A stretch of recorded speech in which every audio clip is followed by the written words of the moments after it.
it's become a little bit of a hobby of mine to share this with women, because I really believe that it's time that women fully took back their power. I know for myself, there were so many things and so many times that I've wanted to respond from my intuition, from what I feel I need to do, and yet I filtered it. And that's part of my programming. It's not that there's anything wrong with me. It's just the way I was raised. It's the conditioning that I've been in. And it's because I'm human. Because we do have things happen to us in our life where we feel weak and where we feel vulnerable and where we really don't like the feeling. And especially if we're going through a breakup or we've been through a breakup, that is just like the worst feeling ever. I want to really show you how to take that feeling and use it to find your superpower, because you absolutely can. I've worked with women who have done it, and it's very, very possible. We can all do this actually, because it's part of who we are. Let me put it into context for you, because I think to give you an idea of exactly what happened to me will help you really relate to the story that I went through. So I've actually had 2 long-term relationships. My first one, I left. I just got to the point where after 18 years, I knew I didn't belong there. And it was almost like there was this incredible power within me that I just knew I had to leave. I went into another long-term relationship. My first relationship was very codependent. My second one actually wasn't. My second one, and let me define codependency for you too. So for me, the codependency of my first relationship was needing my partner to meet my emotional needs. I was always sort of seeking validation and seeking affirmation and looking for love from him and security from him. And it became codependent because I monitored what I did and how I was so that I didn't risk losing that. And in my second relationship, it wasn't like that. It wasn't a codependent relationship.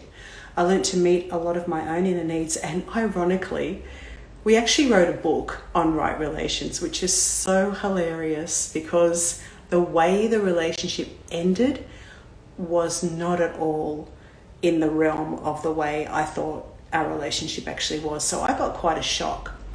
At the end of this second relationship after 13 years, I wasn't expecting it to end. All of my dreams were wrapped up in this person. We had all these visions for our future. And I actually felt like I'd been evicted from my life, just thrown out of the building with nothing on my back apart from the shirt I was wearing. And if you guys know, if anyone's experienced that, it is absolutely freaking terrifying. And it doesn't matter how well you know yourself. It doesn't matter how much self-development you've done. It just doesn't matter how much money you've got. It doesn't matter. You are like bereft.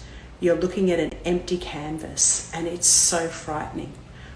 And I can remember lying on my bed and just, I had a daughter, I had a 12-year-old daughter, and I still couldn't see a reason for living. I just wanted to kill myself. There was no purpose at all. And it was a paralysis.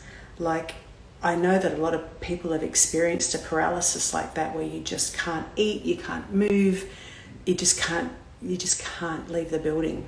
It's so horrible and it's terrifying. I want to share with you that when I went through that, those first couple of days, there was nothing that I could do to change that emotion. I tried to meditate, impossible. I tried to write, that was also like just pathetic. I was just going round and round. All I could do was cry and be in that moment. And yet I got to a point where I made a decision. And I sort of think that there's a point where the emotion has just run so much through you that you can start to make a difference to it. And this is what I want to share with you, because we feel uncomfortable in our emotions. We have feelings that we just want to run away from, that we just don't want to be in, whatever they might be. And rather than using them to find our true power, we actually want a quick fix. We try to seek a quick fix. We go and we find experts. We want to take things. We want to run away. We just don't want to feel it. And yet if we learn how to feel it, if we learn how to work with the emotion that we're feeling, it's a completely different story. So I want to share with you my process. I'll probably share little bits of like snippets from my journal because I wrote the whole way along and what I did. And if you're going through a breakup now, or if you've been through a breakup and you're consistently find yourself looking back over your shoulder, like there's this bit of energy that's pulling you back there and you don't really quite know how to free yourself from it, these are the things I want to talk about. Because it's truly time that as women we took our power back.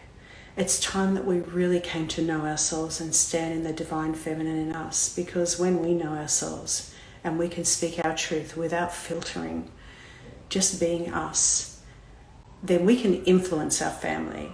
We can give our family tools. We can influence our communities. We can influence our workspaces. We are more able to connect in general with our feelings. And I think that's an incredible gift for us when we learn how to do that. So if you're going through a breakup or you've been through one, I'd like to invite you to do a couple of things. First of all, I'd like you to think about your emotions a little bit differently. I'd like you to consider that your emotions are actually a doorway into the true you, your true self, the place in you where you can stand, where you are the most you can possibly be. And if you can imagine standing in that power, if you can imagine how it feels to be the most you can possibly be without any having to be anything else, that is incredibly powerful. And that's what our emotions are here to do for us. Our emotions are the way through. So feel your emotion. When it comes up, feel it. In those terrifying moments, let's talk about them first. So in that terrifying couple of days that I spent where I couldn't get off my bed, I came to make a decision. It was about day 3. And in day 3, I went, okay, I can't, there's nothing I can do to change this. I'm going to use this emotion to know myself more fully. I'm going to use this emotion to be the best me I can possibly be. And I said to myself, I'll be effed if I'm going to suffer anymore. I know I'm going to feel pain. I can't escape the pain, but I will not suffer. I'm going to use this. And it was like this thing ignited in me, this incredible power or courage or whatever it was. And it just went, this is what I'm going to do for me, not for anybody else, for me. And that's actually what started to shift things. That little commitment changed everything. So my emotion was showing me. My emotion was taking me into these places that I could start to access. I started to look for the opportunity at that point. And this one thing might help you turn around the way you're feeling. So when you feel an emotion, rather than avoiding it, acknowledge the emotion and know it's actually there as a mirror to show you what you need to look at in yourself.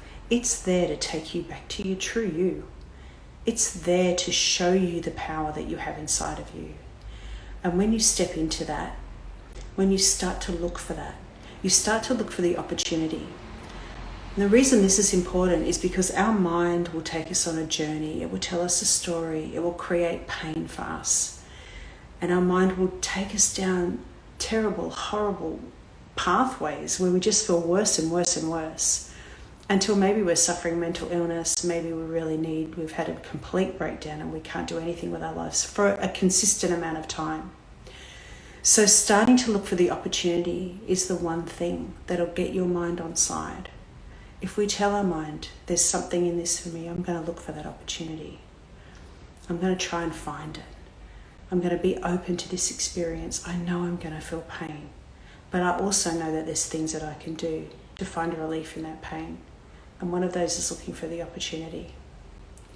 So if I could invite you over the next couple of days just to start feeling the feeling and seeing it as a friend, seeing it as something that holds a gift for you. Even if it's uncomfortable, look for the opportunity in it. Have a beautiful day.